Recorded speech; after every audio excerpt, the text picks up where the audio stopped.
Hello, welcome to Everything Health. My name is Victoria, and I am not only your host today, but also the presenter of the show. I am a health inspector and also a nutritionist in training. And today I saw it fit to come here and talk about eating disorders. So, eating disorders, you may ask yourself, what are eating disorders basically? So, disorders, just like mental disorders, we also have eating disorders, where one person's brain or wiring or the chemical composition of your brain is wired in a certain way where signals are sent or maybe they are not sent to your body. So in eating disorders, you'll find that your brain sends signals to your stomach and it sends that you're hungry, you should get food. But then because your brain does not know how to send that signals, yes, but also the way your stomach or you as a person understands the signals that have been sent by the brain is distorted. You'll find that you feel hungry but you're suppressing the hunger, what we call the anorexia. Then we have people who are overeaters. You do not just know when to stop, what we call binge eating. You find that someone's brain tells them you're hungry, yes. Then it also tells them, now I feel like you've reached your fuel limit, but still the person cannot control their eating behaviors. They eat and eat and eat and eat until they can feel no more. Disorder called the bulimia. Bulimia combines what we call the binge eating, and also it has compensatory activities like using laxatives and also forcing yourself to gargle and vomit that food. So your brain sends signals to you that you are hungry and then you eat, but when you eat you go overboard, just like in binge eating. So when you go overboard, what happens is afterwards you feel guilt. There's a way you feel guilty about overeating, then you are going to compensate with either overexercising, or you are going to use laxatives, or you are going to induce yourself to vomit. So disorders basically are anything that deviates from the normal. Normally a person should feel hungry, they should eat, and they should know when their stomachs are full.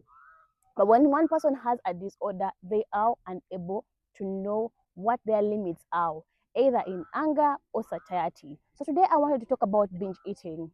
Binge eating, as I've said, is mostly for anyone is a target group in binge eating, not only children, because in psychology we know that there is that stage of a child when they are developing. But now there is someone who is fixated in that oral stage, not the annual stage, in the oral stage. The oral stage where someone just wants to feed their mouth, feed their mouth. There are people who, because we have so many triggers of binge eating or disorders, some people have grown up in homes where they've been food deprived. For example, back then we used to think maybe people who grew up with stepmothers or people who aren't their own parents were deprived of food. So when they grow up and they can access the food, they will start saying, let me eat because I did not have access to this when I was a child. So you find that someone has no basic control over what they eat and how they eat and when they do eat. So you find that someone, even when they're not hungry, they want to eat just because they see the food is there. So you'll find that there are also people whose just metabolism is just high. So when it's high, they'll just get used to eating, and then it becomes a practice of them eating and eating and eating without control. Then also binge eating, people are just stressed, and the only way they can kill stress or cope with stress is by eating. So you find that someone is going through a situation, a heartbreak, they're going through something really hard for themselves, and then they dive into eating. So you find that they're overeating just to compensate for what they do not have. So binge eating is actually very bad because first of all, you find that someone has gained a lot of weight, because actually with binge eating you find that you seek more solace in the comfort foods.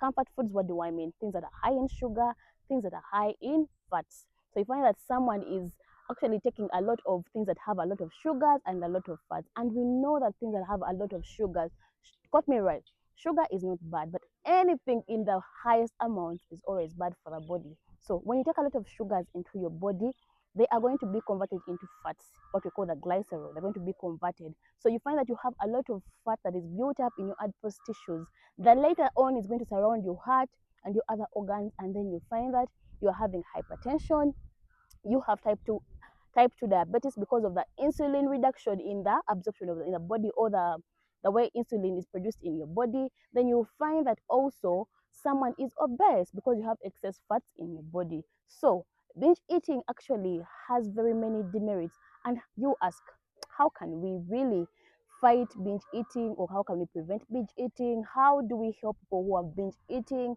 How do you put them on board? Number one is, when you know that you're going through a problem, try as much as possible to look for other ways other than resorting to food to fight your problem or find solutions to your problem. Basically, talk to someone, talk to a therapist, talk to those things. If you know that you cannot just do away with food, every single time you see a cake you just want to dive in, just dissociate yourself from the environments where that food is being given to you. Make sure that food is away from you, because out of sight, out of mind. So just make sure that it's not out in your sight every single time.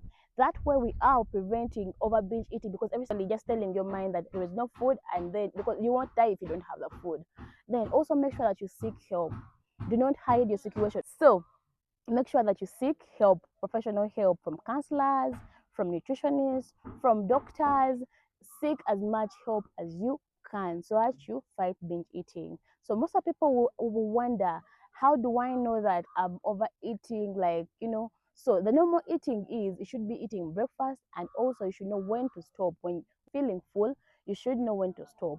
So when you start going in an override where you do not feel full, you don't know when to control your eating, you just want to eat until you can eat no more, then you should know that this is eating disorder, because normally you should be able to eat and also stop when you feel full. So but if you feel like you want to eat everything and literally everything, then you should know that you are in danger.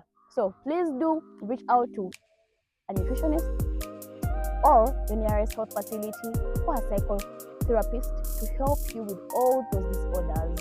Thank you very much for joining in. My name is Victoria, and thank you very much for sticking around. Please do follow, subscribe, hit that notification button so that when other videos drop in, you are able to see them. Thank you very much for being here. Have a nice day. Bye.